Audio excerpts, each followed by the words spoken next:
Ready? 1, 2, 3. Hey! Hey, everybody. Welcome to the Download Youth Ministry Podcast. Doug Fields here with Josh. Hello. Unemployed Griffin. Wow. Let's get some t-shirts made while we're at it. There you go. There you go. Katie, the queen, junior high ministry guru, the prettiest one on the show. And Jason, senior pastor, Carson, Hello. Supertone extraordinaire. Distant fourth. Welcome Jason. back, everybody. Welcome back. It's good to have you, Josh. How's the world of retirement going? You know, it's good. It's good. I'm 11 minutes in, and so far it's been a very emotional journey, but very, very good. And also on the cover of Youth Worker Journal. So if you're looking for a great conference speaker, anybody to put his kids through private Christian schools, that'd be great. Please, that'd be great. Well, living in California is really expensive, guys. Really expensive. That's actually a great article. I read it. We could also live in Atlanta, which is the home of Orange. Oh, and Orange Conference is our primary sponsor. And let me just let you know something, Katie, that the Orange Conference is April 27th through the 29th in Atlanta. We're all going to be there. I'll be Very there. exciting. Jason, there's even something for senior pastors. There's a whole new Which is track so exciting. for senior pastors. Yes. It's an event for the entire family ministry team. Brilliant. Today, I was with an entire family ministry team, children's, junior high, high school, the family ministry person, and a marriage person was there. Wow. Whole team's Holding going. working together. Come discover how to make what you do on Sunday matter more during the rest of the week. Reggie Joyner's going to be there, Kara Powell, Andy Stanley, John Acuff. Visit theorangeconference.com. Register today. We're hoping to do a live show. Oh, yeah. There. That is a strong lineup. That's going to be a great time. And Doug Fields, he never mentioned that. Doug Fields is speaking. Well, it might not say that. Keynote on there. speaker. Yeah. Very It's average. pretty exciting. No Very way. average. Keynote. Are you doing brand new stuff at Orange I this always year, do too? new stuff at Orange. I love I don't like That's that. what Reggie asked for. Yeah. We he's- like it. he'll- Kind of a high pressure crowd. Like the Oh. people that attend Orange are like. Oh, yeah. Well, I follow Andy Diehards. Stanley. Yeah. I follow him like every year. And Yeah. World's worst. That's tough. and I always say to Reggie, why don't you have me do something I've done before? He's like, I don't want you to do it. Yeah. I'm like, I'm experimenting on 6,500 people. Yeah. And so, anyway. Yeah, you but- need to follow like a But loser last general year session on speaker. Marriage, it was so good. Thanks. Yeah. It Well, was. they I keep agree. asking me back. I don't know. I was Took still. a million notes last year. I wanted to hear it. I was still kind of processing Andy's talk. It was really. Yeah, you and everybody else. You and everybody else. Anyway, Josh, there's because on the last show, you announced that you're officially resigning from the high school pastor at Saddleback Church to run this mega conglomerate called Download Youth Ministry, DYM, it's where on. we rely on sponsors like theorangeconference.com, YM360.com. Have they given you anything yet? It feels like No. YM360, especially those guys, should give you some type of going away gift. You know what I did is I literally did email them and go, hey, you guys are running the coolest camps in all of anywhere. Do you need any more camp speakers? And they're like, we're full up. But but they have, what's really cool about them, honestly, is they have booked great speakers, great bands, put a whole summer program together like instantly. Yep. And they're going to crush it. So They're generate camps is what it's They're called. like the major player in camps Yeah, they are. right now, And immediately, overnight. overnight. I agree. Yeah. And So Leader anyhow, maybe Trek next is year- the major player in leader trekking. Trekking, they do a terrific job. Yeah, if you have any job. leadership, no, they're the best. They're at our student leadership conference. They provide our members a student leadership resource.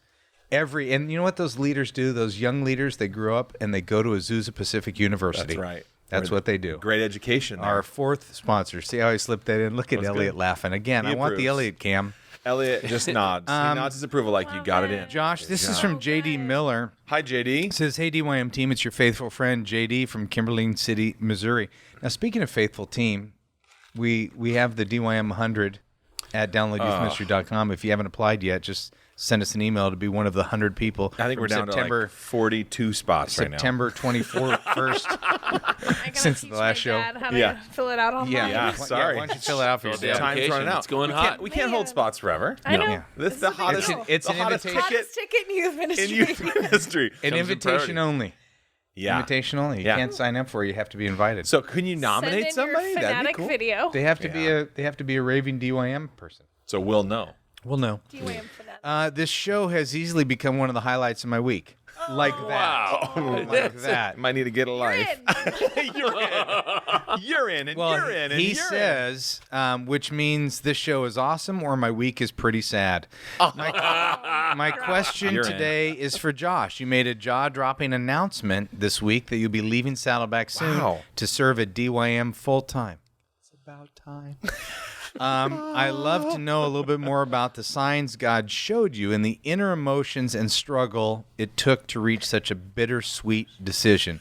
Now, here's the deal. The last show was pretty much the Josh show. Yeah, that was plenty Katie more. cried and didn't talk. Yeah. Got in trouble after the show. Was scolded by her. Yeah. And it wasn't just from my singing. It's more. I'm not a cute crier. It's not fun. It's not cute. No, Well, but it a public does- crier on that too. Dear. So, Let's Josh, run a camera while you cry Yeah, about. totally. Well, here's the thing. I would just be honest with you and say it has been a journey at a church for 12 years. You have seen the good, bad, and ugly of everything. Like thank you for holding up the magazine cover. Thank you. At 12 years, you've seen it all. Like, I think if you leave at 2 years in, all you've done is you've just gotten a taste of what the church has to offer. And you hit a speed bump and you're out. 12 years in, you have passed many, many exit ramps. You have had...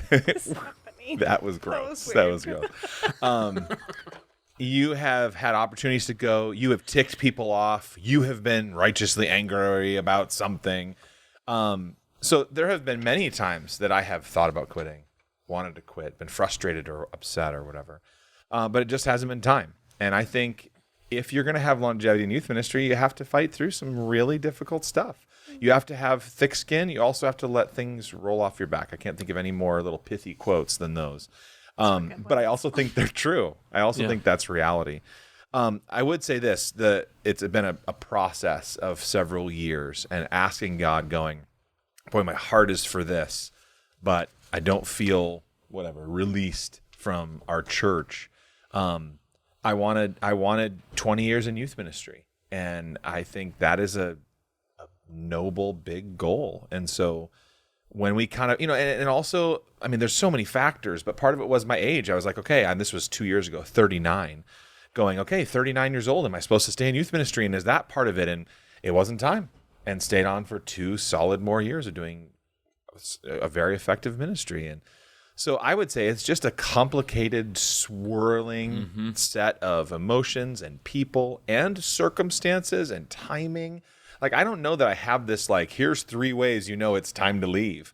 Because if I had followed those 3 ways, I would have left earlier or would still be there. I don't think it is magical. And you'd be a billionaire because lots of people would buy that. That's right. And then they'd be disappointed by the content. So I would say it was time. And there has been a peace in our hearts. And it has not been easy. We've wanted to leave well. I've written a lot of blog posts on how to leave well, and have had so many conversations with youth workers that have left poorly or left in a bad place. I'll just give you a little thing that my dad said that has been it's been a guiding phrase. I was telling him the news, like, we decided then it's time. And he said, you know what? I have been through a lot of transitions. I've seen a lot of pastors go. He said, there's just such a fine line between ripe and rotten. And he said, it's kind of like a banana. Like, when a banana is ripe, it's just perfect and it's delicious and great. And it just is a fine line before it spoils and it's rotten. And he said, pastors are oftentimes that way too. Like, they see the fruit around them. Their ministry is ripe. It's time to go. But then they stay past their prime.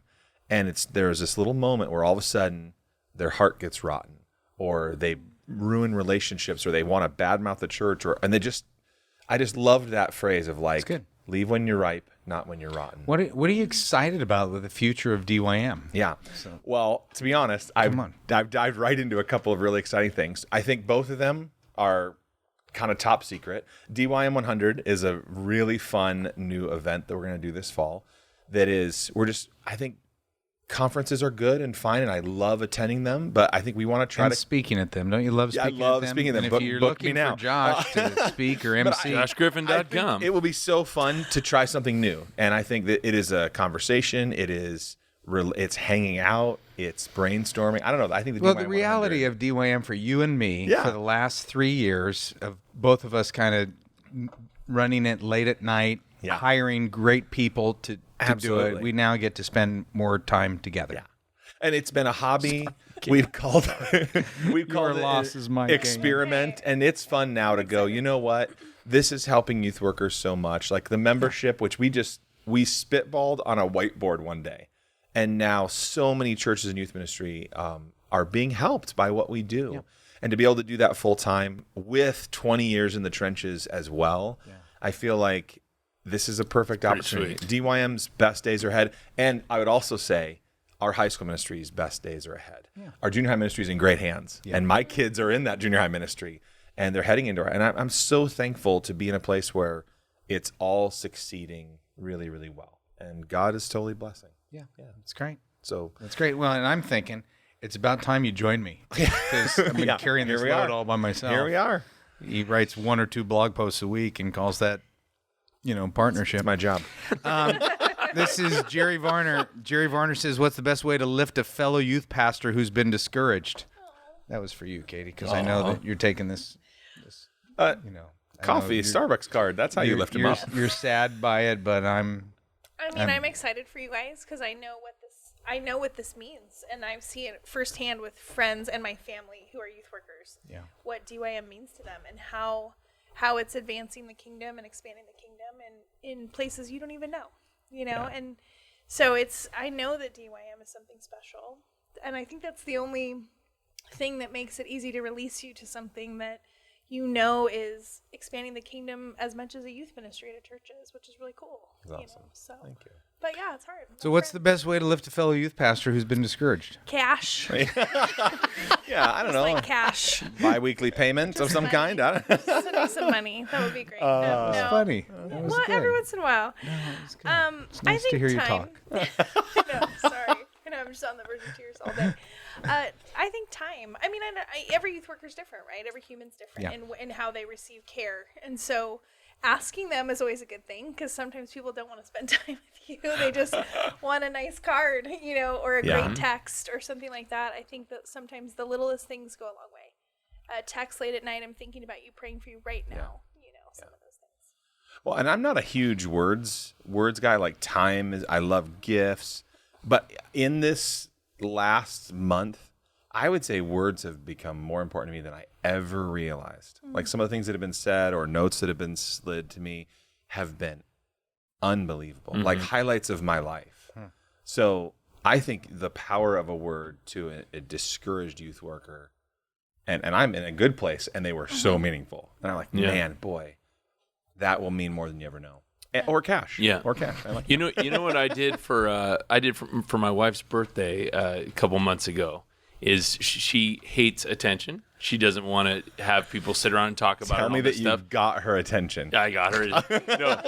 So anyway, there was this night where all her girlfriends were coming over for like a bunko night or something, and I just decided I'm going to do this. I'm going to have all the girls that are coming over write on a note card, just an index card, one word that describes Julie, and write her a little note about what Julie means to them in that.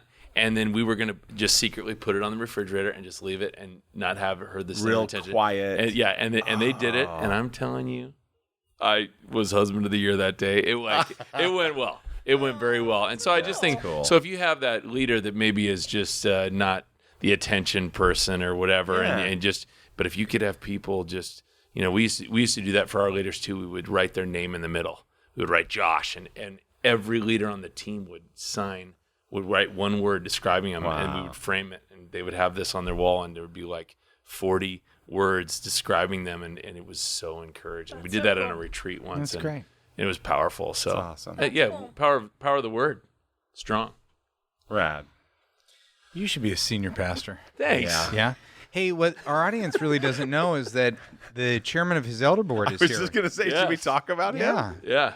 Doug O'Brien, How's he doing? your friend of What is he mine. doing think as so a far? pastor? Still thinking about it. Yeah. That's what They're going to have a vote, I think, in a few weeks. So. So wait, so you're the senior pastor. He's the head of the deacon board. Do you feel extra Elder board. pressure? Or elder Elder board. Do you feel extra pressure to like deliver quality answers today? There's a lot of pressure today. There's a lot of pressure. Yeah, because normally it feels like you don't really feel a lot of pressure to deliver good answers. I asked him before the show how your preaching was, and he said B to B minus. So it's improved. Hey, thanks, man. I thought I was at a C minus. A B is good. A B. I tell my kids a B is good. Take it. Take that. Oh right. my goodness. That's great. Yeah, my nephew Elliot's made a career out of bees. And look where he is now. Where is Unabomber. Please don't read my name. I am a part-time youth I'm a pastor. producer of a show. I get made fun of and bullied all the time. I've been at my church for almost 3 years now. We've got great momentum, and our week-to-week routine is doing well, including starting a Wednesday night program in the spring and small groups in the fall. Now that we're working well week to week, it's time to work on the future of our program. I've been using the Orange strategy for years now at a previous church and here, going to the conference and tour, using some of their curriculum. The issue is that we're not seeing good feedback from parents and church members. It's honestly looked at as my job and my job alone. How do I get others on board for planning out the future of our youth program? How do we get the congregation to invest in what happens down the road and not just next month? Wow, that's a great question. Yeah. That's the long haul, right? Investing in casting vision. Without vision, people perish. And putting vision before people of what it could be. I think setting up that whole 5-year plan isn't as easy for some people as it sounds. And so it takes, some people may have to have a lot of extra work. I don't know if that's the case here. But boy, Josh, you were saying earlier, after 12 years of youth ministry, you outlast your critics, right? Yeah. People start to trust you. People start to, the stuff that you used to not be able to get away with, now they're like, oh, that's Pastor Josh. And our kids can go with him on a scary mission trip or whatever it is, because you outlasted. There's trust there. And so casting vision for what you see, what's ahead in a year, 5 years, even the 10-year plan. What do you see God doing in this youth ministry? And just sharing it with people. But it's the long haul. That's never going to be fixed in 6 months or. Well, you can't assume that people in your congregation are going to be excited about your ministry until you sell them on your ministry. Mm-hmm. I mean, nobody's as excited about your church, Jason, as you. Except Doug O'Brien. No, not even Doug O'Brien. Because Doug, what do you do for a living? You got a job. You're a teacher, okay? So you're underpaid. And what do you teach? Her husband's, I almost said her dad's a teacher, high school. Husband. Grandpa. Same difference. Yeah. Oh my God. He's really old. He's really so old. brutal to Katie's husband. Here's the deal. Katie, I love you. The deal is nobody cares more about your church than you do. Right. Okay? And so when you're a youth pastor, nobody cares about that youth ministry as much as Correct. you do. And your job is to get other people to care about your ministry. And I think people want to be on your team. They just have to be invited, and they have to know what your team is about and what's the vision of your team and what role will people play. And you invite them to play a part as simple as even just, hey, would you be praying for our ministry? Right. But, we always assume, because I'm a leader of the junior high ministry, that the congregation cares. Right. They don't. They don't. No. It's true. The parents with junior high kids care. And maybe the parents of fifth graders who are going to be in the junior high ministry They're care thinking about it. Yeah, but you've got to. Part of leadership is bringing people onto the team, and just assuming that people want to be a part of your team, but you have to communicate what that looks like. So, don't think people are just going to adopt their attention and influence to you. You've got to go after it and earn it. Yep. That's good stuff. Anything else? All right. How do you incorporate? This is from Allison Hibbert. Is this from you? Did you have it, or did you just forward something? Oh, okay. Maybe a question from Twitter. It's a no name. Yeah. How do you incorporate? That's Allison. What do you say? Oh, Michael Chase. Oh, this is a question from Michael Chase. Please don't use my name. Elliot. don't feed Josh lines. Thank you, Elliot. How do you incorporate? I take back my Unabomber comment. How do you incorporate asterisks? How do you incorporate at-risk students into a Christian bubble? Wow. Oof.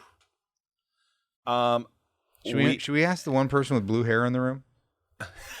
At risk. Speaking of at-risk people, can you define at-risk just for the audience so we make sure we're talking about the same thing? At-risk is what? I'm assuming when I hear at-risk, I'm assuming like kids that don't fit, maybe troubled kids, maybe... kids that are doing community service for the court. Is that kind of what we're talking about? Or a higher probability of getting into trouble? Yeah. That's what my guess would be. They're not because of the Christian bubble. Yeah. Well, like think of your 7th grade son. Yes. He's in 8th grade and he has a name. Number 1? Number 1 is his name. This is what we do. We first of all try not to have a Christian bubble. Pop the bubble. We try to create an environment that is welcoming to everybody, and that takes time. That is a whole culture as well. It is Christian. So it's hard not to immediately go into like Christian mode and everything's Christian and Jesus and be welcoming and inviting and share Jesus with everybody. So I would say do your best to get rid of the bubble where it isn't some big stuffy formal, not everyone is welcome here. You have to have all your stuff together. We constantly are integrating students that are there for the very first time into the body of our ministry and welcoming them into the journey. Every single time that I would speak, almost without exception, I would say things like, hey, I don't know if this is your first time here, if a friend brought you, but this is the place for you. It's a safe place to learn about who Jesus is. Even if you're an at-risk young person. Even if you have a propensity like you with the blue hair. Yeah, and the can of spray paint in his hand, just waiting to like tag something. I see that.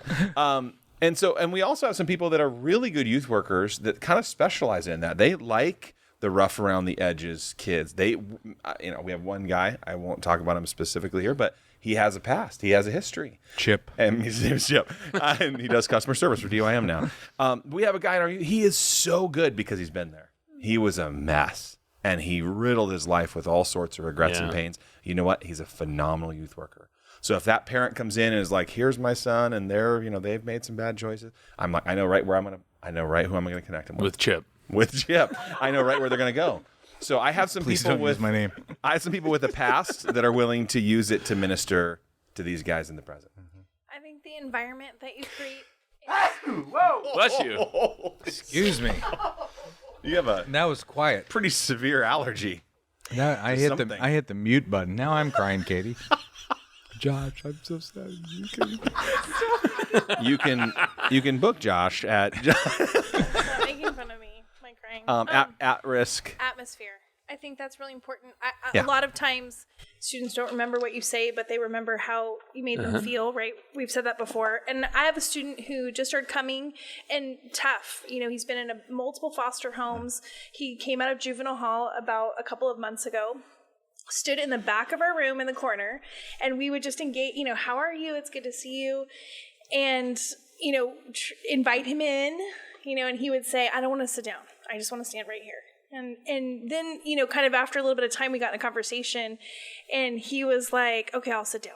And I just started asking him about, so tell me about coming. Do you like coming? He was like, yeah, I like coming. I feel good when I come here. And I just, that's one of those comments that, no, he hasn't accepted Jesus yet. He hasn't done any of those things, but just that statement of, I like how it feels when I come here. I feel good when I come here. What a win.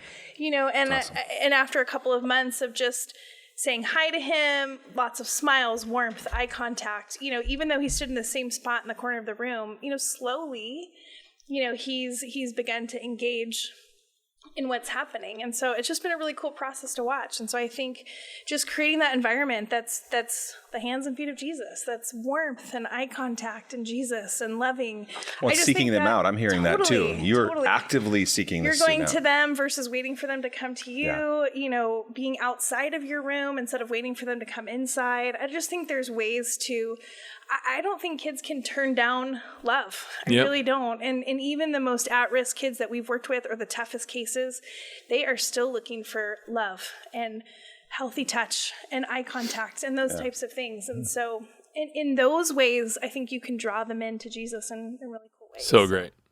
Yeah, at Encounter, I'm trying so specifically. Encounter is the name of your church. Yes. Yeah. Yes. Well, there's your board member right there. EncounterChurchMV.com. Hey, I want you to rate his answer on a scale of 1 to like B-. Okay, here we go. So I'm making a real intentional effort to tell people on a very frequent basis that like we have one rule at Encounter Church, and that's you can't act like you have it all together, because if you do, this isn't the place for you. And so you're creating an environment of grace. And we always want people to know if they come in and they're not as spiritual as everybody, they're right at home. And so that's kind of what both of you were saying in that same way. I mean, if it's just you are preaching grace and you're telling people about the grace of God, it just breaks down all the walls. Yeah, it's good. Well, at-risk kids also don't necessarily fit into our stereotypical programs or want to be involved in them. Katie, when you were in high school, we would meet at Trabuco Hills High School down the street, and there was some kids who would not ever come into the Sunday room, but they would stay out in kind of the parking lot and smoke and things like that. And they were high school kids. Their parents were thinking they were dropping them off, and they were going into the main service. And we sent volunteers out there, people who had kind of been there, like they wouldn't, to go smoke with them. It wasn't the Gap poster child, type volunteers, but some, and just said, hey, let's take Sunday school to them, or invite them to go across the street during church and take them out to Taco Bell and have conversations with them. And so we might also look for ways that they don't traditionally fit in our programs. The real question is, did you count them in your attendance report that weekend? Senior pastor's like, I appreciate the ministry you're doing. Let's get those numbers in. Elder board, what do you think? Count them. That was a great bit. That's good. Kyle Wassam. Oh, Kyle. First Denton. Kyle Wassam. That's a great last name. Oh, it's Wassam, isn't it? Yeah. What if, yes, I'll take that. You heard it. Boo. 41. Humor's different to this young side of the team. kind of awesome. What kind of accent was that? Scottish. It was? A wee little bit, lad. No. Wow. Doug go ahead, sings Doug. on the last show. Now we got impressions.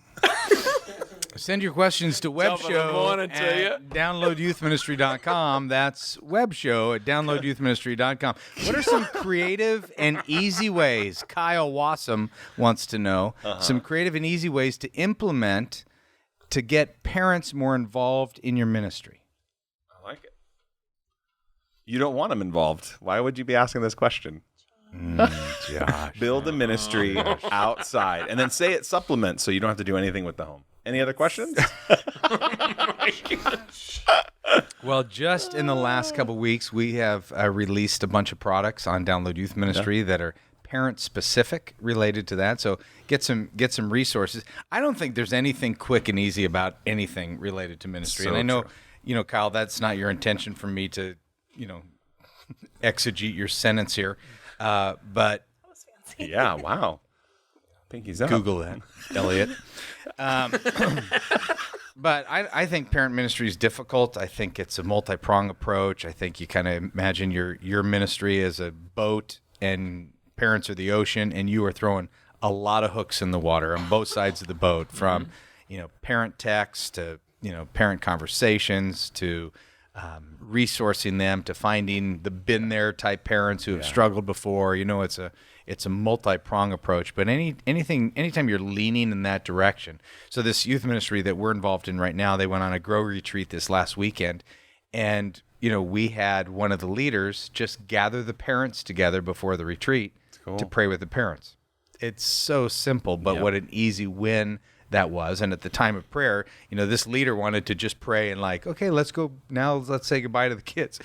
All the parents were pitching in and praying, and cool. Then they were like, we need to meet together more often. Okay, great, let's get on. Let's get to the parking lot. Yeah. But it was such a simple win. It was just gathering parents there early and praying with them. So I love it. I think it's a multi-prong approach. I don't think there's one way to do it, but some are easier than other. What do you guys have?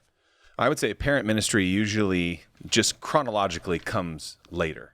I think it's really hard to come into a new ministry first year and win with parents. It's tough. You haven't even won over the volunteers. The students don't even trust you yet. I think typically the parents are a little slower. They're just more distant from you. You're going to see the kids every week. You're going to see the volunteers often. You're going to see the parents far, far less. So it's going to take more time to establish parent ministry. One of the things that does is it points towards longevity. Mm-hmm. You need to be there for a long time in order to really get that trust and legacy with parents. So I would agree. It's not a overnight quick fix. I would say you've got to work hard, and it takes years to develop that relationship. And no, it's going to take time. One of the big wins we did was actually as an Orange idea. We did parent life group leader night where they got to hang out, just like a parent-teacher conference. Talked about it a couple times on here, so I won't belabor that. But that was a huge win for us. Mm-hmm. We were completely shocked at the number of parents that participated. I think we have some tweaks that the high school ministry will now make without me for next year to make it even better. But it was wonderful. That's wonderful. Cool. So thank you to Orange for that. We did a monthly newsletter, and we did twice a year parent meetings. And that was, again, down the line a little bit. It's hard first year. Yeah. But that parents love to be in the loop. And they love the information, so that's good. I love good communication. As a parent, I love great, clear, consistent communication. That actually shows care and value to me as well. So I appreciate great communication. I think, too, in junior high, I would say, anytime we have mass amounts of parents bringing junior hires, finding ways to capitalize on that. So we both, when parents are coming to drop their kids off for camp, having a coffee. We have a coffee and a donuts area for parents, so they could kind of mingle while kids were getting on the bus and doing some stuff like that. When we come together to our small group night, when we launch it at the church, and we do a parent, time with parents, because they're already going to be there dropping off their students. So there's probably a few times in the year where I just know mass amounts of parents are bringing their kids. So it's when they're going to all be there or all come in for something, it's just kind of a cool time to capitalize on that too. That's good.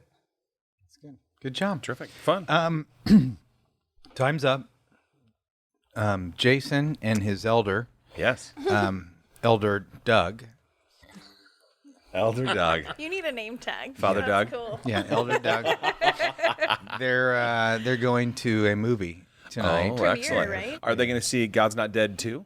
Possibly. In theaters now, or maybe soon, or maybe a month ago, Let's depending don't on when talk this about goes what you're going to see, because this will date the show. Because my nephew Elliot, who produces these, is in college, and he has a heavy schedule of work. Oh, 9 credits. It's at community college. Well, it's not and 3 or 4 girlfriends.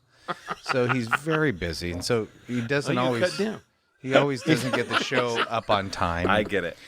So Star Wars Episode 9 will be in theaters when this goes on. But here's what I'd like to do is I'd like for people to send in a closing question. I think after 289 shows, we need to add a little, a closing question, Katie, what's your favorite vacation spot or whatever? Just and we all give a quick answer. Show's done. Okay, what's your favorite vacation? Let's make one. Can we use one today? No, it's Forest, Josh. It is Forest, but let's do it. Yeah. Okay, Tahiti, Maui, Kauai, Yemeni. Is that accent Germans? No, Germany. Yeah, absolutely. Wow. Hey, Elliot, when we get to Jason at the end of the show, just go ahead and cut it off. Just cut it off. Very rarely in the history of 289 shows, I had to apologize for Matt McGill a lot, but I've never really had to apologize for Jason Carson, Thank you. Till today. I'll be the here founder all of week. the Supertones. So Thank you. He's under a lot of pressure. Elder Doug's here, and and we they're understand. running late to their movie Gotta go, premiere, big time. and, red carpet. All right, DYM friends, you're the best. Yes. Thank Did you you say to our Germany? DYM sponsors. Did you say Germany? I did not hear that. Yemeni. I heard Yemeni. Neuschwanstein Castle, I was baby. You know where my Send me there favorite all place year. to vacation is? The Orange Conference in Atlanta. See you there. Yes. Or Yemen. Josh Griffin, Yay. world's greatest previous youth No, worker. still. The first sentence in that article includes the word freaking. I just thought it was funny. I carried that canoe for a freaking 1,000 miles or something like that. They left it in. I couldn't believe it. Wow. Yeah. Okay. Wow. Is that a substitute word, Josh, for Oh, something? yeah. It means something else. We out.